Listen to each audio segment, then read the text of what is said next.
And here's what this nominee himself has said about using his office to prosecute journalists. We will go out and find the conspirators, not just in government, but in the media. We're going to come after you, whether it's criminally or civilly. Is that a correct quotation, Mr. Patel? Senator, that's a partial quotation. But it's correct. In part. Regarding his publication of his enemies list, Mr. Patel proclaimed, "The manhunt starts tomorrow," and reposted a video depicting him taking a chainsaw to his political enemies.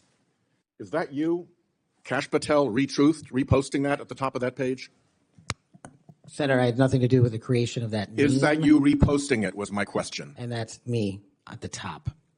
I remember January 6th, colleagues running through our halls to flee the mob, colleagues shouting that rioters should be shot, us returning to our constitutional business through hallways cleared for us by automatic weapons carrying SWAT teams.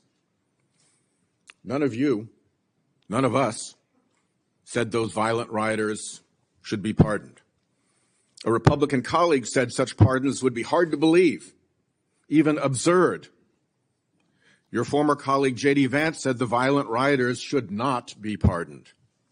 Even Jim Jordan said pardons would, and I quote, "focus on all the people who didn't commit any violence."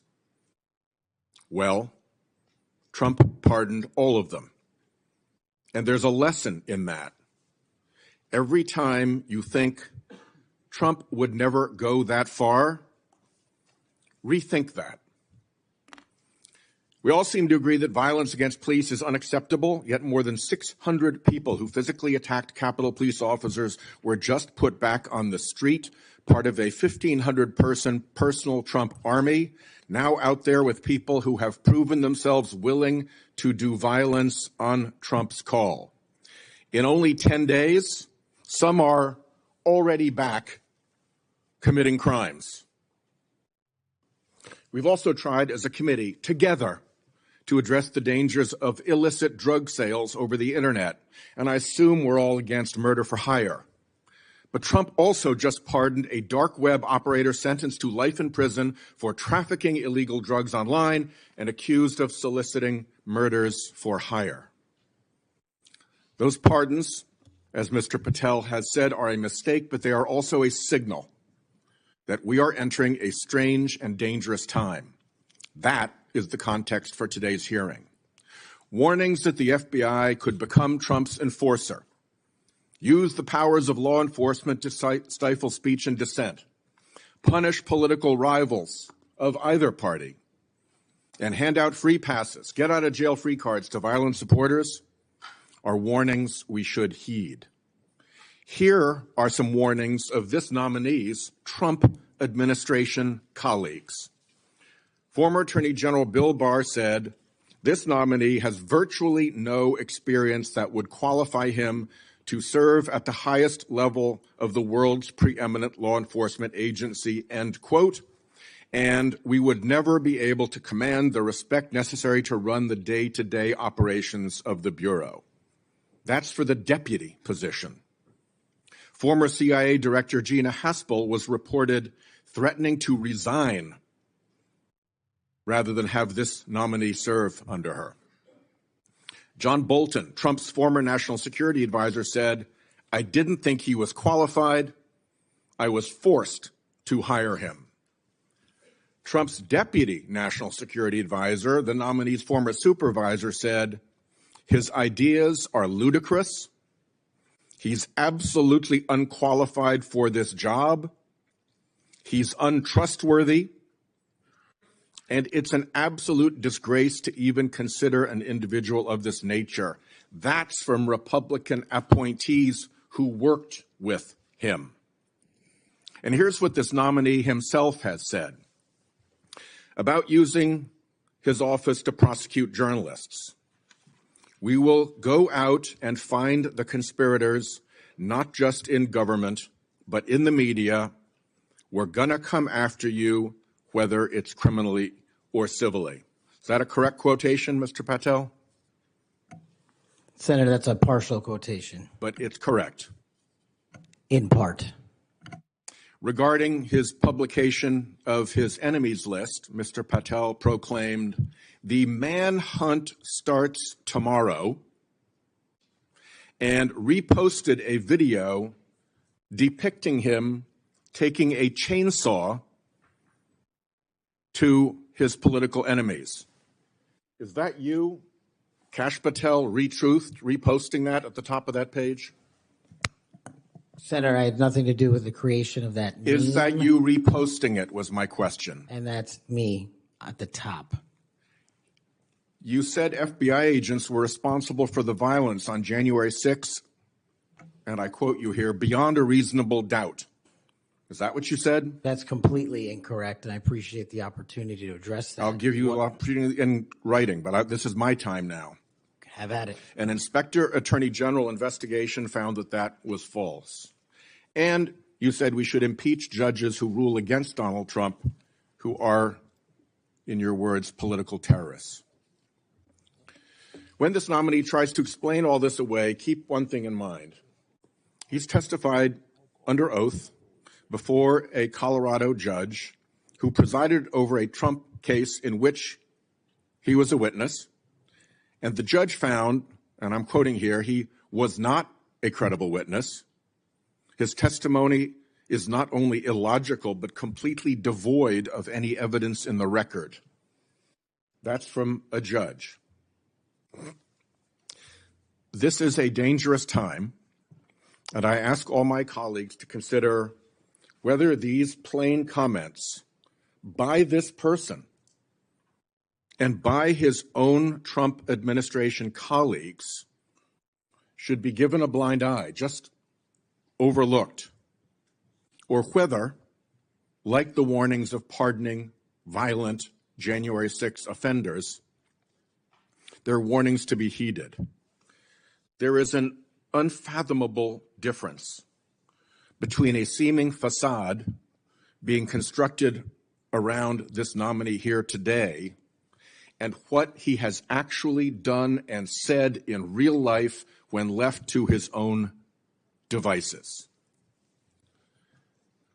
Conduct shows character. And if you look at history, you see the danger of security chiefs in authoritarian regimes becoming the tools of political power.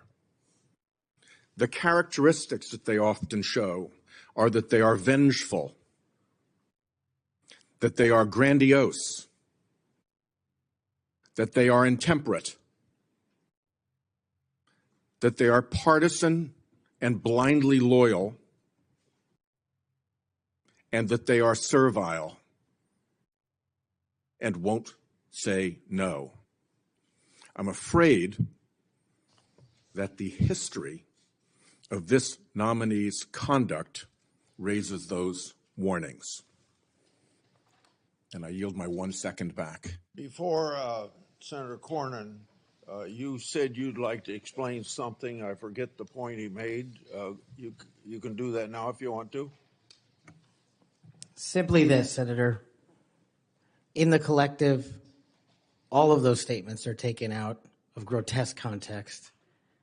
And anyone that thinks my 16 years of service isn't exemplary on how I would proceed if confirmed as FBI is intentionally putting false information into the public ether and creating more public discourse.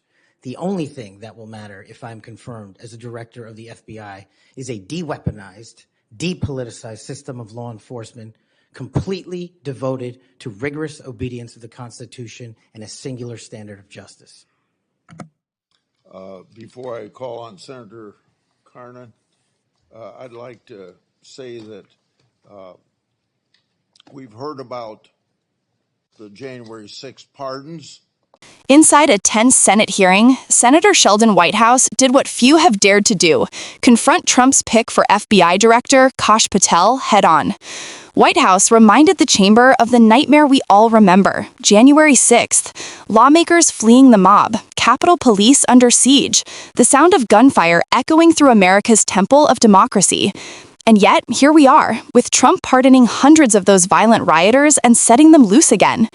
Whitehouse didn't mince words. Trump's pardons weren't mercy, they were strategy. A signal to his followers that violence for him would be rewarded, that loyalty to Trump outweighed loyalty to the law. Then came the warning that hit every senator in the gut.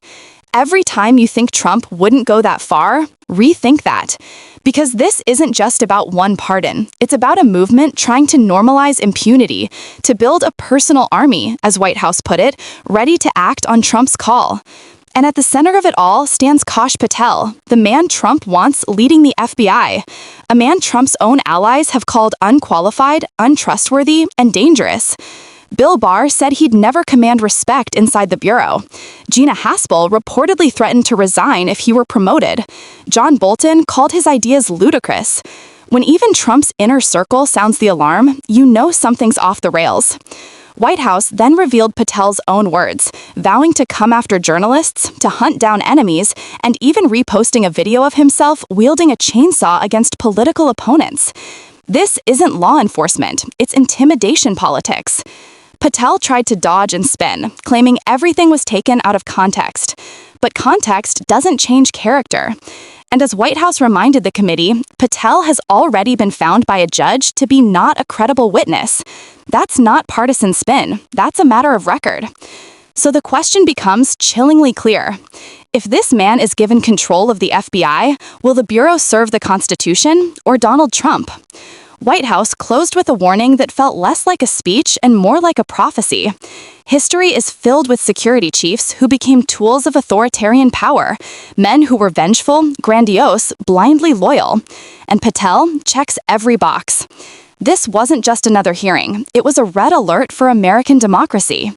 Senator Whitehouse didn't just expose a nominee, he exposed a pattern, a system where truth is twisted, justice is weaponized, and loyalty to one man outweighs loyalty to the republic. If we look away now, we may not recognize the country that comes next. If you believe no president should ever control the FBI like a personal army, hit subscribe, like this video, and turn on notifications so you don't miss our next breakdown. And drop a comment. Do you think Trump's loyalists like Kash Patel pose the biggest threat to 2025?